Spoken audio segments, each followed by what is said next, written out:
conflict with that, with their whole PG era and all that stuff? You know what? I'll be honest with you. I was worried that, something like that might occur with this year's game. Like we might be told, we can't have blood or we'll have to remove it. Because we were doing some really cool things with blood this year as far as, we have new, bleeding textures and, blood from an opponent will rub off onto another opponent, which is really cool, Yeah. And it looks great in the game. And, I was definitely worried that, maybe WWE or someone, from on high would say, nope, can't have that blood. But thankfully, no. Nobody said anything, and, you can have a Hell in a Cell match in SmackDown vs. Raw 2010 and have a whole bunch of bloodletting going on. So one more reason to pick up the game.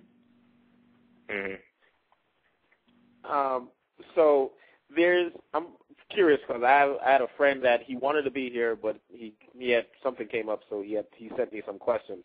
Okay. He wanted to know about the number of men available in the ring. Is it only limited to 6, or because I know when 6 people get in the ring, sometimes the game slows down.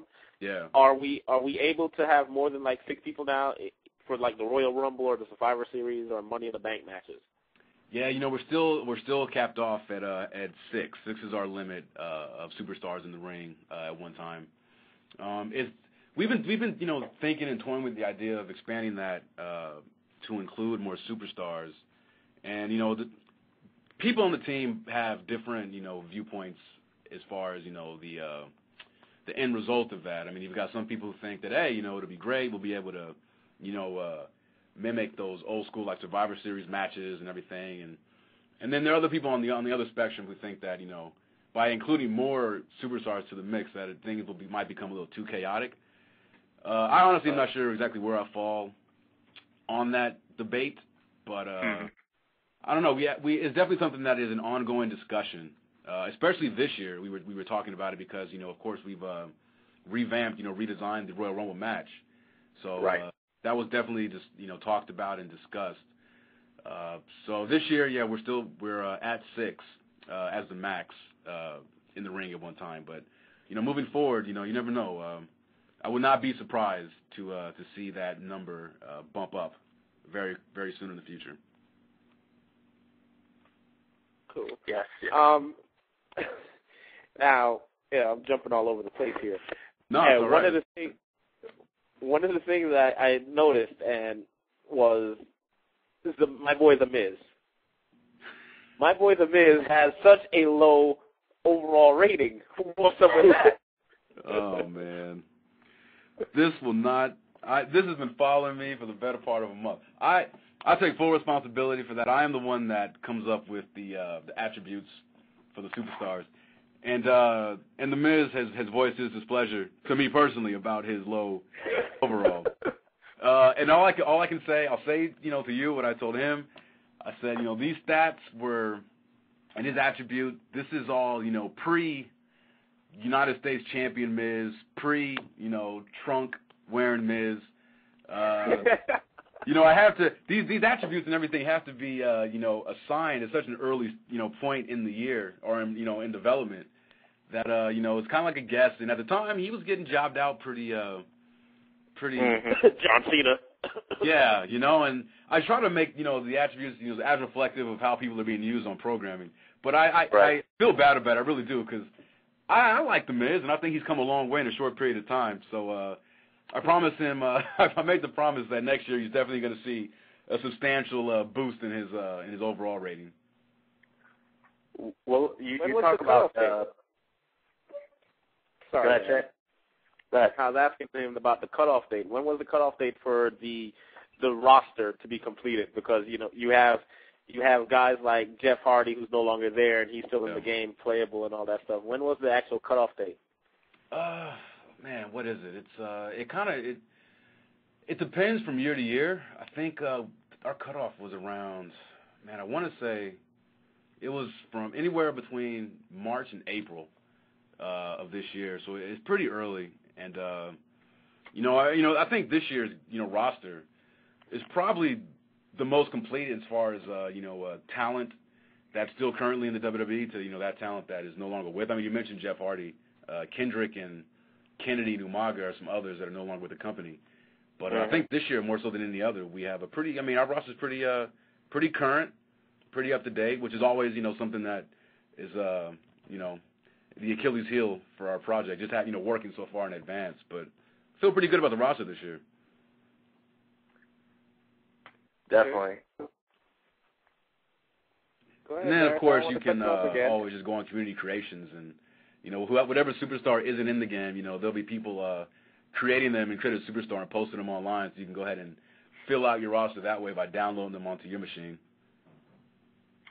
Yeah. Let me ask you about the online play.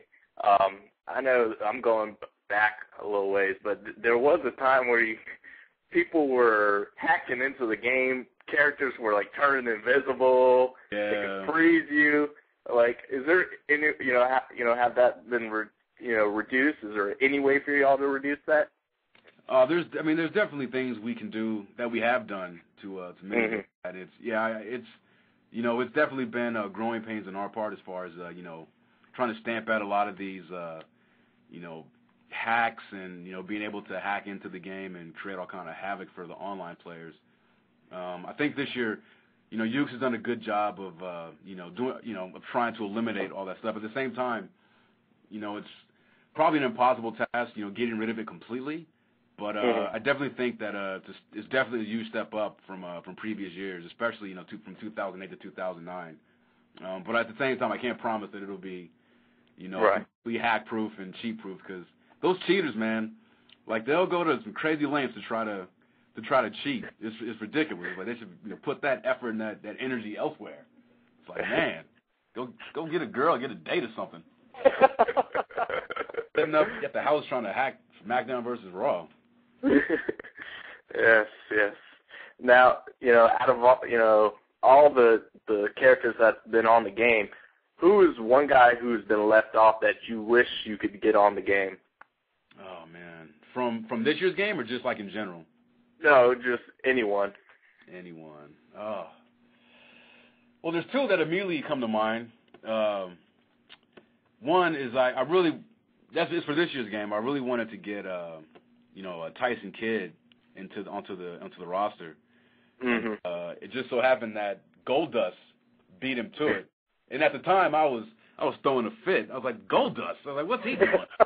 Because he was on the roster. They weren't using him on Raw or anything, and then I was like, Tyson Kidd, he's on ECW, he's brand new, he's awesome, he's got a great, personality, he's very good in the ring, he can go. I mean, and plus he's a friend of mine because he did mocap for the game, so I wanted him to be able to, be in the game and everything, but Goldust beat him to it. I guess that's seniority. WWE wanted to have Goldust in there. But then at the same time, Goldust got traded to ECW, got in some good matches with Sheamus, and has shown like a renewed kind of passion and fire. So I'm glad that Goldust is in the game, but I really would have liked to have seen Tyson Kidd make it in.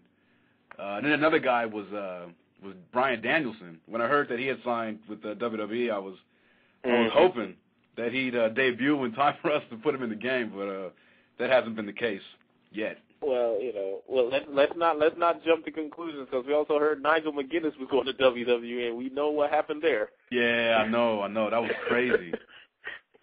I hope the same doesn't happen to Danielson, but at the same time, man, I'm proud for both of those guys. They deserve it. Yes. Now, when you're not there making the games? Yeah. Who is it that you got to have when you're playing? Oh man. It changes from game to game. I'll say the one guy who's always, regardless of whoever, whatever new superstars make it into the game each year, the one guy that I always go back to, after I've kind of tried out everybody else, is my boy Shelton Benjamin. I am a fan of the Gold Standard, and I love the guy. I think he's awesome. At the end of the day, I usually will settle on using him for a majority of my play time through the game. What about you guys? Who do you guys use? Man, I'm an Edge fan. Myself. Yeah, I like Edge too. Jericho is very nice for me. Jericho, yeah, he's a good one too. Jericho's really cool in the game this year. He's got a really good moveset. I was happy with how he came out.